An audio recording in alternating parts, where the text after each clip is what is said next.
Assalamualaikum warahmatullahi.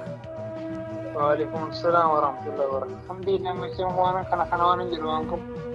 Eega Suudii dhuftee meeqa keeti amma ji'a meeqa waggaa meeqa taate?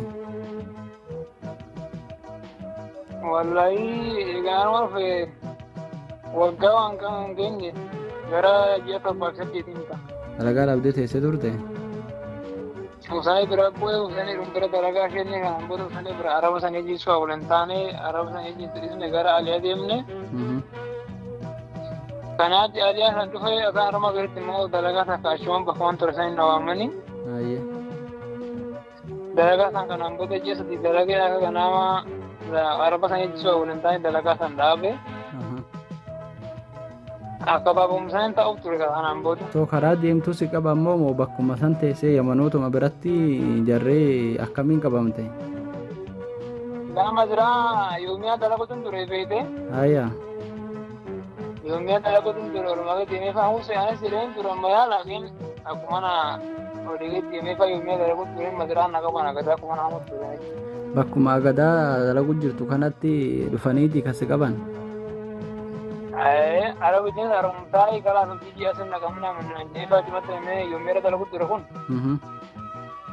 Hojii ji'a sinna qaarumtaa akkuma jiru kanaan booda ayyaa rakkoo hin jiru jedhanii maalas qaba turanii warra addunyaa ibsu.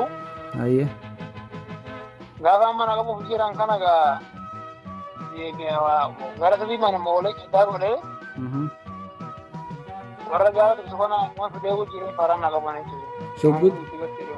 Meeshaan shubbitti qaban turanii isaanii moo akkamiin si qaban watti si qabanii moo baay'isanii dhufanii si hidhan? Nama saddeet isaanii nama sagal isaanii nama takkaa fi abbaa shubbitan qabu. Ayya inni kaan shubbitti qaba hundi. Guutuu shubbitti qaban isaa. Qawwee isa guddaa hoo qabanii moo shubbituma? Qawwee isa guddaa illee warratti nagarrisa. Sirra qabanii turanii shubbitti watti si qabanii isa sirra qabaniiti moo akkamiin si qaban? Watti na qabanii namni saddeet kun achi agartee Oromoo keessa jiranii ani karaa deemuutti hin jira. Namni takkaan fuuldurri salaamtaa qaree salaamtaa jalaa qabee yaa keenu musaafiraa bishaanis na deeffateera bishaanis naa qabasii karaa natti miinaan jedhu. Ayya. Karaa gara kaffeetiriin karaa kan akkanaa naan jedhe gara fuula duraa deemuutti jira naan jedhe wallee karaa akkanaa kanaa baasuu furdaa munaa hin jira naan jedhe furdaa waan jiru jeen. Ayya. Bishaan naa qabate naan jedhe bishaan san dhugee kanaan booda natti deebisee bishaan san lafuma gata shabbuutuun gaafatan irra qabatan. Ayya boo. Gosa irra qabee kanaan booda samaajii akkuma tasa kaachaa jiruun isaanis Oromoo keessa waanarra fagoo jira wanta sagalee keenya sadha kan bilbilumaa jiru dhufanii kanaan booda inni musumaata dubbatan kan itti duulaan maammata mataa dhahee kanaa jira kan alagitan.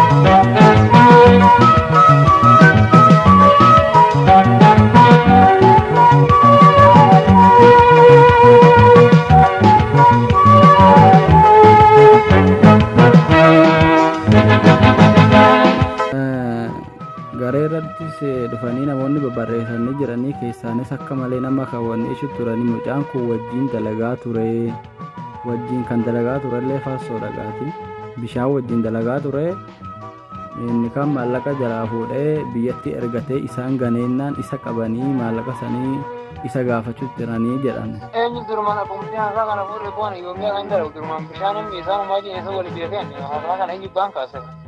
Lafumaa kaayitu dubbiin tun kan akkana jedhan. Walaa rabbiin meeshaa jaal kana guyyaas kunuunsa bocuun kana yoomiyaan dalaga turuu jiranii agadaa gamaa gahee haara'uun dalagaa yoomiyaa dalaga boruun argatu jechuudha. Durmaa yoomiyaan dalaga turuu jiranii akkamiin tigira jinta walii galee bishaan dalaga. Gaa beeta hamiin akkanaa kun dhufeefaa gara keessaatiinis warra gara irratti hojjechaa ture nu gaggaafataniifaa mucaan kanarra hin jiru kana wanni akkanaa nu bira hin jiru jennee fi baay'ateennaan beeta akka dibnillee yoo baay'ate dhugaa fakkaata gama hedduudhaan nutti dhufeennaan gaafiin kun si akkamiin akkana lafaa kaasamee wanni kun dubbatamu jira moo dhugumaan itti jira inni amma shakkii keessa isheen nu gaashee beektaa? Wallaan rabbiin naa shaagachi jirumaan tiira ji walii galeen waan hammanaa godhu ibsitti. Aslan aan jirumaan usana jiin dalagu ture usanen gamaa dhufe kanaa ji'an usana jiin arma dhufe arab takkaa ji waliin geefan ture na bilbile ummaan na jalaa weeraa kottuu na jireenyaa dalagita. Duraan si achumaan ta'u dura yommuu jiin gamana waliin beekaa. Arab sana ji waliin sana reentu baay'ee na reeku wanta wakkaltee minam jee dalagaa sanis dhaabee yemanii bira deemee. Isaan eegiin ta'ee fa'aa gamana ta'ee fa'aa aramaas agadaa saamu. Egaa uumaan miti gaatii warree waan akkasii odeessaa tures beektaa sidummaa si ta'u mala isaan dhiisnee egaa amma inni irra caalaa jarri islaamii jarri akiidummaan isaaniitti gireema amaara isaan.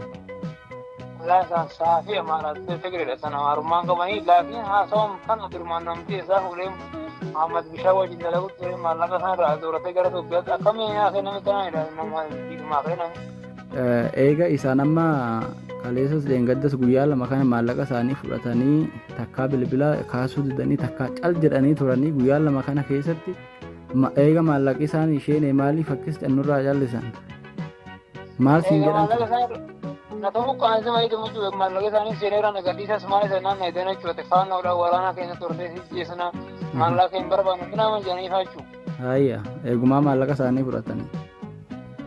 Kana achi kaleessa immoo sama gargaafam. Sinnee goyna gara bakka dalagaa itti deebisanaan naan jedhanii hayyaaleen haala kana sa'a jaageenaan kanaan booda ijaarsa hidhamee jira jechuudha hiikamee beeku.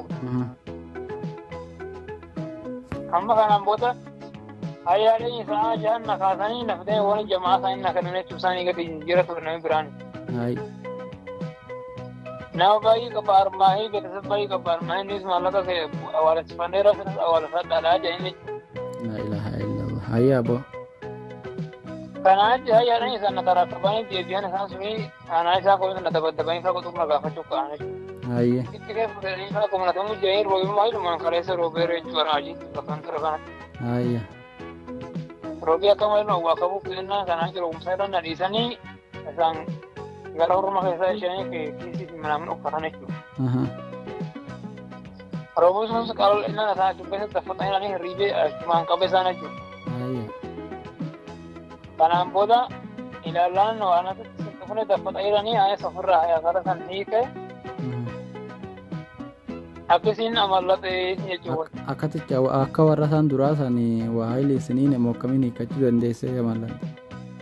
Isaan kun waa hailiin hin bakka waan qabuuf jedhanii isaa ijaan hidhanii ana sutmaan ofirraa fatoo lafa jechuudha waa hailiin jabeessanii ture isaan kun. Nama sagalee warra si qabeeru.